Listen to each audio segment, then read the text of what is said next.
it's a regular grip, flat bar chest press.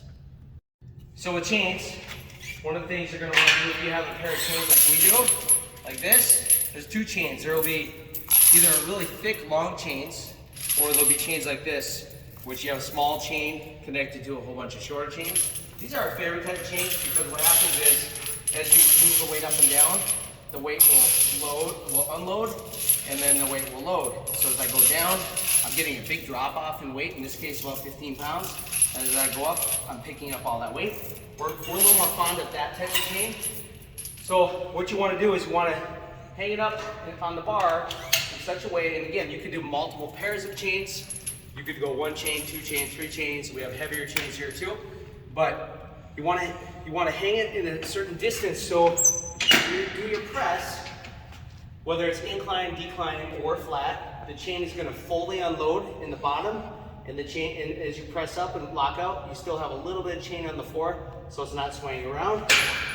However, if you like that technique of the instability, you can also do it where the chains are free. That's another technique. So for here, you'll see the chain is still touching the ground, and then the bottom, it should fully unload, and then I'll work to press it up.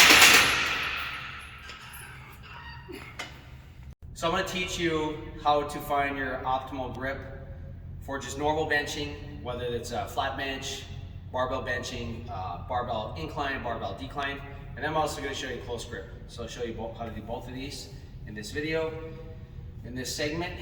And typically at Higher Power, we typically favor more of a moderate grip. We don't like to go super wide, we don't like to go super narrow.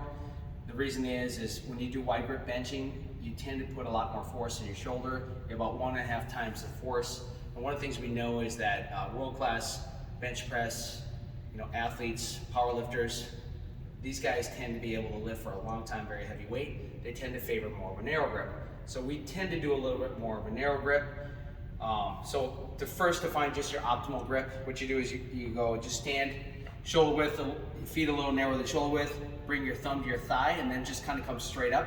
That's going to be about right for most people. Now you can come in a little bit narrower, you can come out a little bit wider, but this is going to be here, and then we'll adjust it from there. It'll be for your classic grip. So now I'm going to go ahead and lie down, and we'll show you from a different angle. So now here's about my width from my thighs. I'm just going to go ahead and go down. And I actually like to go just a little narrower from there. So for me, what I like to do is I like my first knuckle to line up with the bar right there, and then wrap the thumb. And that's one technique. There is another technique you can do too. You could usually put, for a lot of people, they may also want to just take the tip of their thumb and line up with the knurling and the smooth part and wrap there. If you like just a slightly wider grip, but I like slightly narrower, so for me, I like this position. Now for a close grip, typically for most people, we teach 1 finger in or 2 finger in on the smooth. So that's how you do close grip. And then of course, wide grip for me would be out on these rings right here, peaky on the rings. So it's gonna vary based on you, but that's what we found to be best. So when bench pressing, whether you're gonna do flat, decline, or incline, this technique is going to apply for all forms of bench pressing. I'm going to teach you the different contact points we need to maintain when we press. So first off is we're going to sit down on the bench and we're going to lie back. And what you want to do is you want to get your eyes underneath the bar. That's the first thing. So I'm going to get the eyes right underneath the bar. And then from there, I'm going to bend my knees a little bit. You don't want your feet out here. You don't want to be super bent where you're on your toes, although a lot of powerlifters will do it. We want our feet firmly on the ground, but we do want a little bit of knee bend. So right there, I have a pretty good knee bend. So that's a good position for me. That's going to give me more solid base of support to press off of. Then from there, I'm going to pop up my chest. I always want to keep my head down and my butt down. So I have my feet down. That's contact 1 and 2. Butt down, contact 3. Shoulders down and head down, okay? Now, next thing I'm going to do is I'm going to squeeze my shoulder blades together really, really tight. That's really important that you always keep your shoulder blades anchored. So squeeze together, I'm gonna get my grip, and then from here, I'm gonna press up the bar. If you have a spotter, it's always good to have a spotter on the bench, not only in case you get stuck, but it does save your shoulders. If you're always unracking on your own, it's a little bit harder on your shoulders over time. So first thing I'm gonna do is I'm gonna press up, straight, bring the bar straight forwards. I'm going to turn my elbows in a little bit, and then I'm slowly going to come down either to the chest, or the biggest thing is range of motion.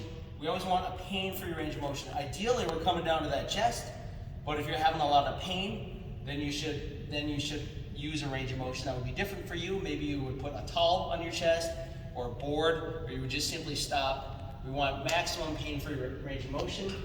And another thing too, as far as with this grip, I always want, when I press, you don't want your elbows flaring out with any type of grip, okay? Whether you're super wide or narrow, you always want your elbows turned in a little bit. As you press, your elbows are turned in as opposed to being up here. If your elbows come above your 90 degrees, you're gonna have a lot of pain in your shoulder. You're gonna create shoulder problems in your shoulder. So keep your elbows down, below your shoulder, ideally somewhere between a 45 and 60 degree angle. One thing we should talk about is bar path too. What happens is when people press, a lot of times they're gonna press in their arm, they're gonna press forwards, they're gonna press up and forwards like this. You can see my arms at an angle towards my body as opposed to being 90 degrees. What you wanna do is keep your shoulder blades tight. You're gonna come down and the bar is gonna come down and slightly forwards. And then as you press, you're gonna press the bar up and slightly back. Down and slightly forwards, up and slightly back. But as you're pressing, your forearms should be vertical at all times. So what you want to avoid is, avoid pressing forwards like that. That's really hard on the shoulders and you have no leverage. Instead, keep your elbows under the bar at all times. Press up and slightly back, down and slightly forwards. And what you're doing is you're literally approaching, in the flat press, you're going to be approaching your sternum. So you're always controlling down, and your target is right around the sternum or right around the line of the nipples and slightly below.